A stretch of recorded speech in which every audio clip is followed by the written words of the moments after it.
कुछ दिन पहले इजराइल जाके बेरूट को अटैक कर देता है। ईरान ने पहले ही कहा था ये हमारी रेड लाइन है।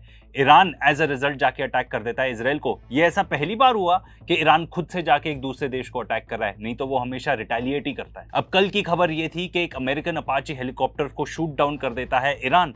एक शहीद ड्रोन यूज करके शूट डाउन करता है।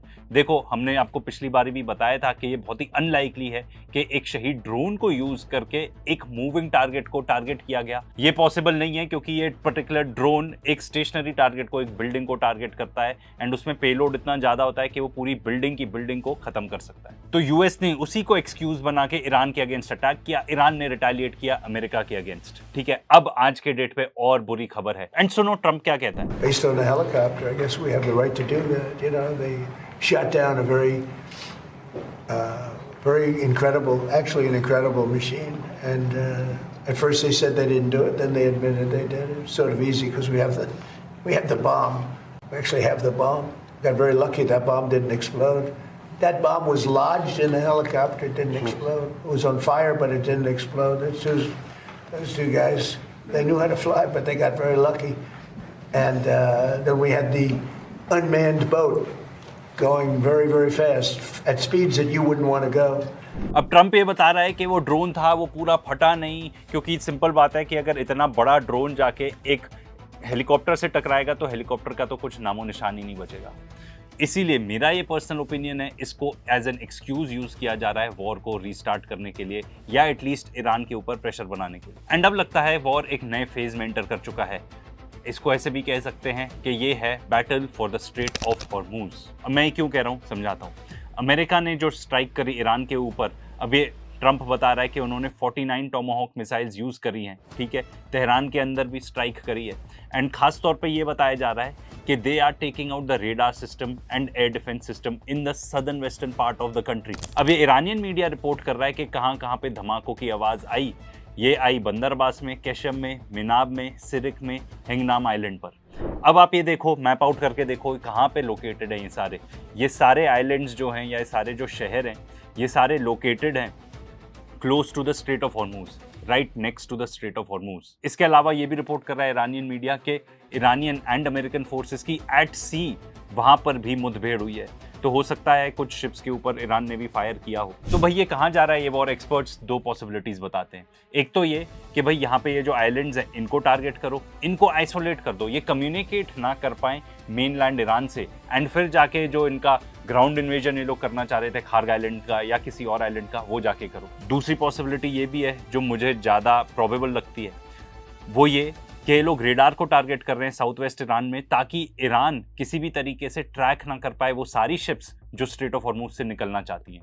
देखो, कल भी हमने आपको बताया था, आज भी बताएंगे, this is not going to work, क्योंकि ईरान के पास एक तरीका नहीं, 4, 5, 6, 7, 8 तरीके हैं शिप्स को ब्लॉक करने के लिए, स्ट्रेट ऑफ हॉर्मूज से निकलने के लिए। अब अमेरिकन ने कल जो स्ट्राइक की थी वो देखो क्या था, उन्होंने जाके वाटर टैंक्स फोड़ दिए थे। एज अ रिजल्ट 20,000 लोग ऐसे थे जिनके पास पीने का पानी ही नहीं था एट दैट टाइम। अब बताया जा रहा है ईरान ने कि उसको रिस्टोर कर दिया है उस पर्टिकुलर सप्लाई को। अब ईरान का रिटेलिएशन देखो, पिछली बार भी जो रिटेलिएशन था वो मतलब स्केल उसका काफ़ी ज़्यादा था। अब ईरान ने ऐसा लगता है वो वाली पॉलिसी छोड़ दी है कि आप जितना अटैक करोगे हम उतना ही अटैक करेंगे। अब ईरान की पॉलिसी है कि अगर आप एक अटैक करोगे, ऑन अ स्केल ऑफ 1 आप अटैक करोगे, तो हम may be on a scale of 4 या 5 अटैक करेंगे। अब ईरान ने रिटेलिएशन में क्या किया, अली सलेम, अहमद अल जबैर एयर बेसेस जो हैं ये कुवैत में लोकेटेड हैं, उनको अटैक किया। शेख ईसा एयरबेस जो बहरीन के अंदर है उसको अटैक किया। उसके बाद सब्सिक्वेंट स्ट्राइक में जो बहरीन में 5th फ्लीट है, जो उनकी नेवी की फ्लीट है, उसको भी जाके अटैक किया। उनको अटैक किया ड्रोन्स के थ्रू। एंड सब्सिक्वेंट स्ट्राइक्स और जो थी उसमें बैलिस्टिक मिसाइल्स के थ्रू जो जॉर्डन में एयरबेस है उसको अटैक किया।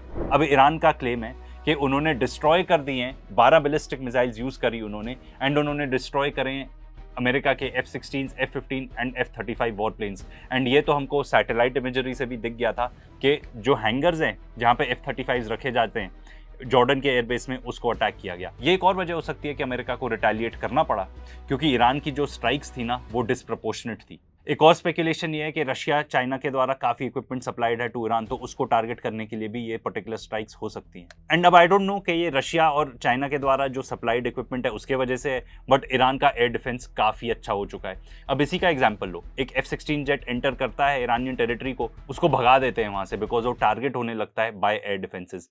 कल ही इन्होंने एक MQ-9 रीपर ड्रोन, जिसके एक ड्रोन की कॉस्ट है $30 to $35 मिलियन, उसको भी टारगेट किया था। इसीलिए आई बिलीव कि जो फोकस है ऑफ द वॉर वो शिफ्ट हो गया है towards the strait of Hormuz. And ये भी मत भूलो कि ईरान ने वहां से फीस भी कलेक्ट करनी चालू कर दी है, तो ये भाई अमेरिकन के लिए तो बिल्कुल भी नहीं एक्सेप्टेबल होगा, मेजरली बिकॉज ये उनके लिए बहुत ही बड़ी स्ट्रेटेजिक डिफीट है।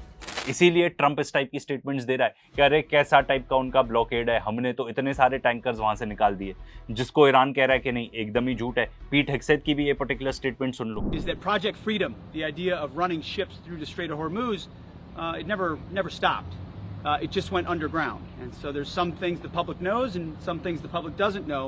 But ultimately, we've been protecting commercial shipping going through the Strait of Hormuz, as the president announced, to the tune of over 100 million barrels. इसमें एक और नोटवर्दी बात यह है कि अमेरिकन के लिए ये वॉर और भी ज्यादा कॉस्टली हो चुका है, और भी ज्यादा महंगा हो चुका है, क्योंकि ये जहां जहां से अटैक कर रहे हैं, कुवैत से अटैक कर रहे हैं, ठीक है, बहरीन से अटैक कर रहे हैं, ऑल द वे जॉर्डन का एयरबेस यूज कर रहे हैं। सऊदी की कोई इन्वॉल्वमेंट नहीं लग रही इसमें, UAE की कोई इन्वॉल्वमेंट नहीं लग रही, कतर की भी कोई इन्वॉल्वमेंट नहीं लग रही, क्योंकि अगर वो पर्टिकुलर बेसिस यूज हुए होते तो ईरान उनको भी जाके टारगेट करता। एंड अब USA के पास ये सारे बेसिस अवेलेबल नहीं है, तो वो दूर होते जा रहे हैं और ज्यादा दूर होते जा रहे हैं। जॉर्डन में घुस गए हैं, वो इजराइल में घुस गए हैं, वहां पे इनके बहुत सारे एयरक्राफ्ट पार्क्ड हैं। एंड जहां तक स्ट्रेट ऑफ हॉर्मूज की बात की जाए, इतने टाइम तक बंद रहा है स्ट्रेट ऑफ हॉर्मूज, कैटास्ट्रॉफिक हो चुका होगा ये गल्फ कंट्रीज के लिए।